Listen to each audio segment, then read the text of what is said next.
सुनार और लोहार दोनों की दुकानें बराबर बराबर में हैं। सुबह सुबह का समय है, मार्केट खुली है, काम शुरू हुआ है।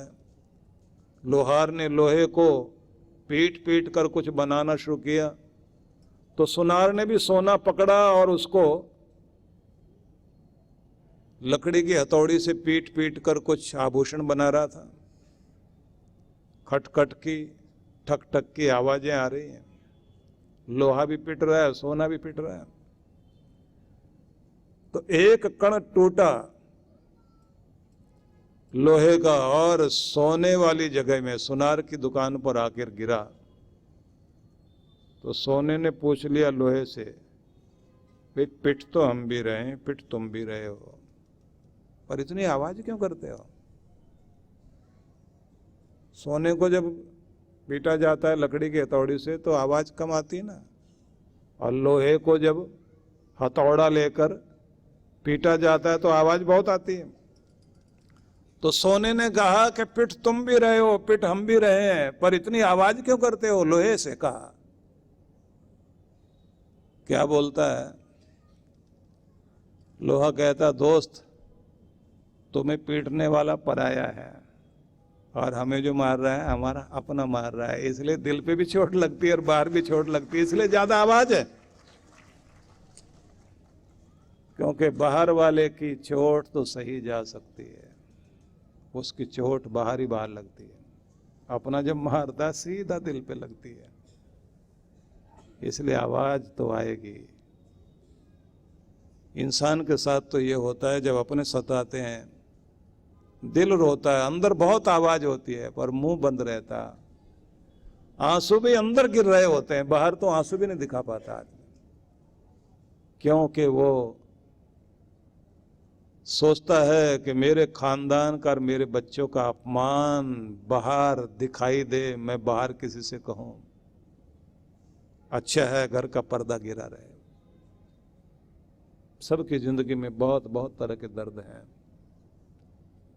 भगवान श्री कृष्ण कहते हैं ये सब कुछ है, फिर भी किंतु परंतु अगर मगर, फिर वही कि बैलेंस तो बनाना ही पड़ेगा, क्योंकि इसके बिना तो जी नहीं पाओगे, संतुलन बनाए बिना जी नहीं पाओगे। इसलिए जल्दी से अपने आंसू पोंछो और अपनी मुस्कुराहट चेहरे पर लाओ और अपने आप को सम बनाओ और जिंदगी जियो, क्योंकि जिंदगी जीने के लिए संतुलन चाहिए। तो समझ में आ गया सबको कि कर्म करना भी है, जी भर के जीना है, संघर्ष भी करना है, संतुलन भी बनाकर चलना है। अपने चोट दें या पराये चोट दें, जीवन की किसी भी स्थिति में क्यों ना हो, हानि हो गई हो या लाभ हो गया हो, लाभ मिले तो उछलना नहीं और हानि हो जाए तो रोना नहीं, जीत गए तो बहुत ज्यादा उछलना नहीं, और अगर हार गए तो बाहर से हार जाना, मन से मत हारना। और अगर जिंदगी में सुख आ गया तो सारी दुनिया के सामने ढोल बजाते ये ना कहना कि बहुत सुखी हूं, और अगर दुखी हो गए तो डिप्रेस होके मत बैठ जाना। बैलेंस चाहिए जिंदगी में। और ये भी कह दिया कि अपने लक्ष्य को याद करते हुए, चित्त को शांत और संतुलित रखते हुए अपने कर्तव्य कर्म में जूझने के लिए तैयार रहो, क्योंकि तुम्हें लड़ना तो पड़ेगा ही। ये ध्यान रख लीजिए, भगवान श्री कृष्ण के दिए हुए अमृत वचन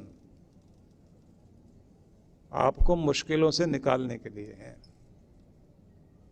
ये ऐसी मरहम पट्टी है जो आपके घावों पर दवा लगते ही आराम देने के साथ गुदगुदाते भी हैं, मुस्कुराहट भी देते हैं, दर्द भाग जाए, आंसू खत्म हो जाए और चेहरे पर मुस्कुराहट आ जाए। इसलिए जितना बताया उसे नोट कर लीजिए। ये दूसरे अध्याय का, गीता के दूसरे अध्याय का 38वां 38 वह श्लोक है ये। अब आइए, इसी अध्याय का फिर एक आदेश भगवान ने और किया है। अब की बार 47वां श्लोक है। सब आदेश भगवान का उपदेश तो आप सुनते रहे, वह आदेश गीता सुन रहे हैं आप। भगवान के आदेश अपने भक्तों के नाम, अपने प्यारों के नाम, जो उन्होंने अपने प्यारों को आदेश दिए हैं, अर्जुन को बहाना बनाकर आप सबके लिए कहा, कर्मण्येवाधिकारस्ते मा फलेषु कदाचन मां कर्म फल हेतुर्भूर्मा ते संगोस्तु अकर्मणि।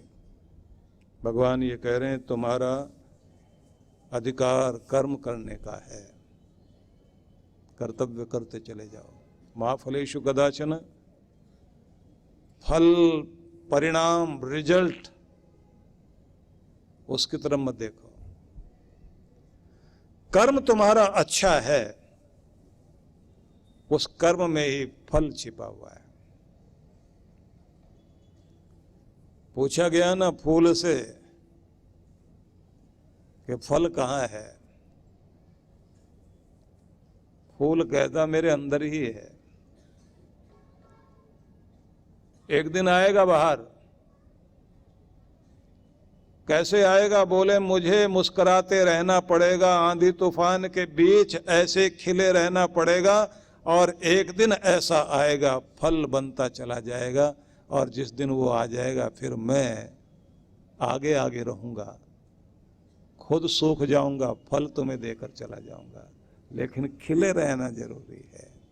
याद रखना, हर एक आदमी को वहां तक मजबूती के साथ खिले रहना, मुस्कुराते हुए, जहां तक चलते चलते आप अपने कर्म से वो फल ना दे दें जिसे याद किया जा सके। रोते रोते कोई भी आदमी दुखी होकर दुनिया में कोई अच्छे परिणाम नहीं दे सकता। तो फूल बने रहना मतलब कर्म करते रहना, और कर्म भी कैसे करना? गोरखनाथ ने हजारों विधियां दी, तो एक वाक्य ये भी लिखा, हसीबा खेलीबा धरीबा ध्यानम। हंसो खेलो और हंसते खेलते आनंद मनाते मनाते जिंदगी में ध्यान धरना सीख जाओ, तुम्हारा कर्म भक्ति बन जाए। तो ये याद रखिए, कर्म योगी वह जिसका कर्म ही उसके लिए पूजा बन गया है।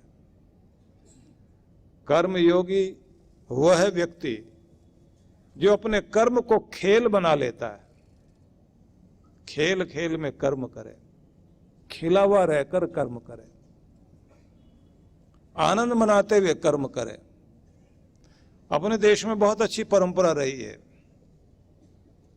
महिलाएं जहां कपास बहुत होती है खेतों में, जिन प्रदेशों में महिलाएं जाती हैं इकट्ठी कपास चुनने के लिए। अब तो मशीनों से काम होता है, तो देखा है कि जब वो कपास चुनने के लिए जाती हैं तो दोनों हाथों से कपास का फूल पीछे की तरफ, पीछे झोली बनी होती है कमर के, ऐसे फूल डालती जाती हैं और गीत गाती जाती हैं। और वो गीत भगवान के भजन वाले, भक्ति वाले गीत होते हैं, भक्ति गीत, जिसमें धन्यवाद होता है कि तेरी कृपा से आज हमारे घर में खुशी आई है, कपास खिली है ना। वो कहते हैं ना कि दुनिया का सबसे कीमती फूल कौन सा है। राजा ने अपने मंत्री से पूछा कि दुनिया में सबसे कीमती फूल कौन सा है, तो सबने, किसी ने कमल बताया, किसी ने गुलाब बताया, किसी ने चंपा, किसी ने चमेली, लेकिन उसके बाद मंत्री ने कहा महाराज कपास का फूल दुनिया में सबसे कीमती है। क्यों? कि और तो केवल मुस्कुराते रह जाते हैं, लाज ढांपने का काम तो केवल कपास ही करती है,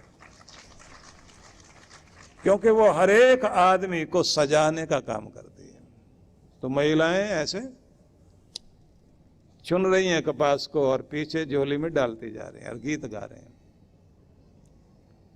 पहले चक्की पीसी जाती थी, तो चक्की पीसते पीसते आटा जो तैयार होता था, तो दो महिलाएं आमने सामने बैठकर गीत भी गा रही हैं। सुबह 4 बजे से शुरू हो जाती थी, हम लोगों ने बचपन में देखा है। अब आजकल तो जो मशीन चक्की पीसती है। अब बड़ी बड़ी कंपनियां आ गई, आपके पास जो आटा भेजा जाता है उसका पहले तो ऊपर ऊपर का हिस्सा निकाल लिया जाता है, और आपको जो मैदा दिया जाता है वो मैदा आपके हाथों में जाके चिपकता है। और जब किसी भी व्यक्ति के आंतें साफ ना हो, पेट नरम ना रहे, तो ध्यान रख लेना, पेट नरम ना रहे तो फिर कई तरह की बीमारियां शरीर में आने लगती हैं। और नेचुरोपैथी वाले तो सीधे साफ बोलते हैं, शरीर में जमा कोई भी तरह का मैल वही अनेक तरह के वायरस, फंगस, बैक्टीरियाज को फलने फूलने का शरीर में मौका देता है। क्योंकि हवा में तो बैक्टीरियाज हैं, वायरस हैं, वो तो हर समय श्वास में आपके अंदर जा रहे हैं, लेकिन टिकेंगे वहीं जहां उनको अपना कूड़ा करकट खाने का मौका मिलेगा। तो जिनका आंतें स्वच्छ हैं, पसीना रोज बहता है, पानी खूब पीते हैं, दौड़ते भागते हैं, खुल के हंसते हैं, जी भर के जीते हैं, तो बीमारी आएगी लेकिन उससे टकरा के वापस चली जाएगी। रहने का घर नहीं है, कोई और ढूंढेंगे जो मैदा वैदा खाएगा, नूडल्स खाएगा, आराम करेगा। तो चक्की चलाती थी महिलाएं, और उसके बाद उन्हें किसी स्पा में जाने का, जिम में जाने का मौका नहीं था, क्योंकि उनका स्पा तो घर में ही है।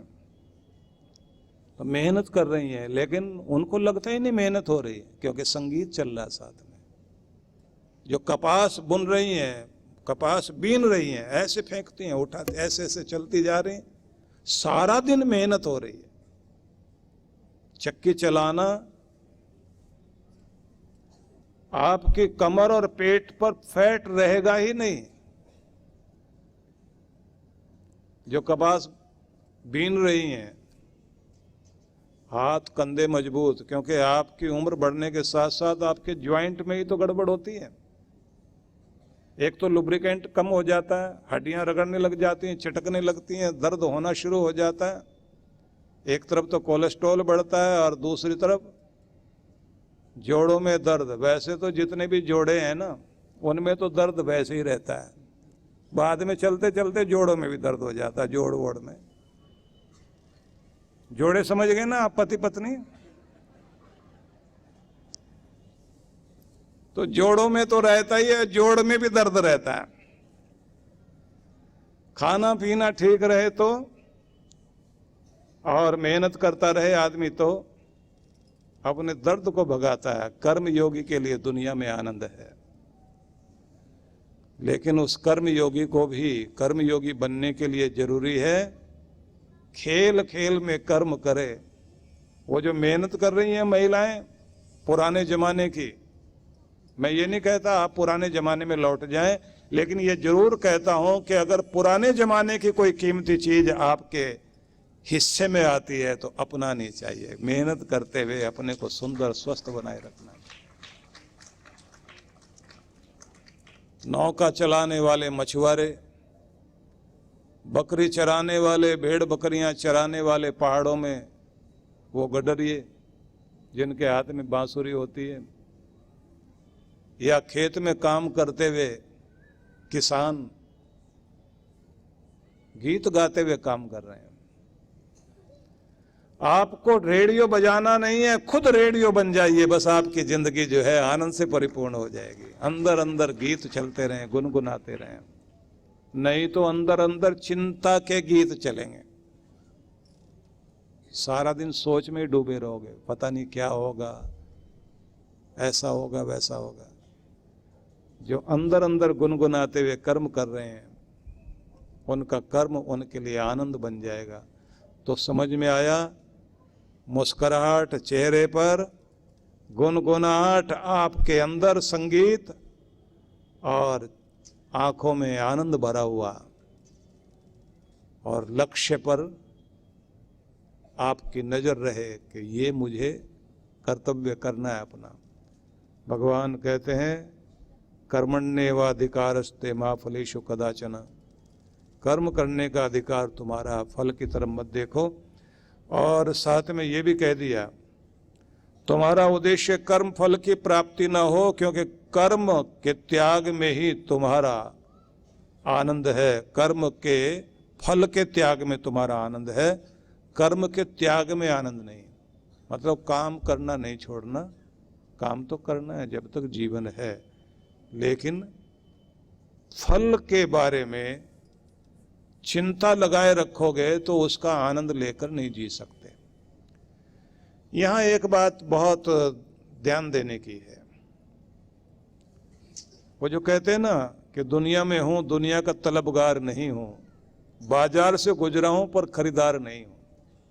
जब आप लाभ हानि वाले बनकर जाते हैं तो बाजार में चिंता, दबाव, तनाव रहेगा, और जब केवल तमाशा देखते हुए आगे जा रहे हैं तो फिर आप रौनक देख रहे हैं बाजार की, लेकिन दबाव तनाव नहीं है। तो आपको उलझना नहीं है, दुनिया से ऊपर उठकर जीना है। भगवान श्री कृष्ण ये समझाना चाहते हैं कि कर्तव्य कर्म तो सबको करना पड़ेगा। जब तक आप जिंदगी जी रहे हो, श्वास चल रहा है, काम किए बिना तो एक सेकंड भी नहीं रुक सकते। लेकिन कर्म के फल की तरफ ज्यादा ध्यान न देकर कर्तव्य क्या है, ड्यूटीज क्या है, उत्तरदायित्व क्या है, जिम्मेदारी क्या है, उसे निभाने पर आप अपनी शक्ति लगाइए। अगर आप अपनी शक्ति ठीक से निभा रहे हैं और आपका कर्म आपका हस्ताक्षर बन गया, आपकी पहचान बन गया कि ये इस आदमी का किया हुआ काम है, बस वही तुम्हारी पहचान बन जाएगा, वही तुम्हारे लिए पुण्यकारी बन जाएगा। और उधर की तरफ न देखकर अपने कर्म की विशेषता की तरफ देखिए। नवजीवन साधना। क्या नकारात्मक विचारों को मन में आने ही न दें? ये हमारे वश में है?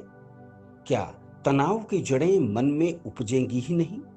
अगर निरंतर ध्यान साधना को जीवन में शामिल कर लिया जाए, आध्यात्मिक जगत में परमात्मा की अनुभूति के साथ क्या सांसारिक जगत में भी प्रसन्नता, सफलता, संबंधों में आत्मीयता, धन, ऐश्वर्य का सपना सच करती है नवजीवन साधना? तो इसका जवाब है हाँ। इस कल्पना को साकार रूप देने का संकल्प है गुरुवर श्री सुधांशु जी महाराज व श्रद्धेया अर्चिका दीदी द्वारा भक्तों को ध्यान साधना की एक और अनुपम भेंट, नवजीवन साधना।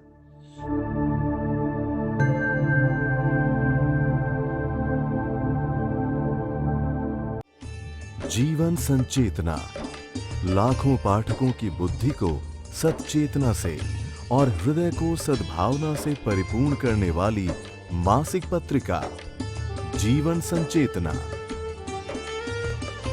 ये देववाणी है परम पूज्य श्री सुधांशु जी महाराज के उपदेशों को पढ़ने एकमात्र समान उपयोगी मासिक पत्रिका जीवन संचेतना। सदस्यता शुल्क भारत में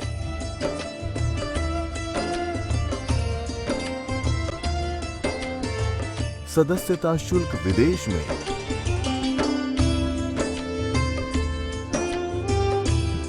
यदि आप जीवन संचेतना की सदस्यता प्राप्त करना चाहते हैं तो इस पते पर संपर्क करें। विश्व जागृति मिशन, आनंद धाम आश्रम, नांगलोई नजफगढ़ रोड, बक्करवाला मार्ग, नई दिल्ली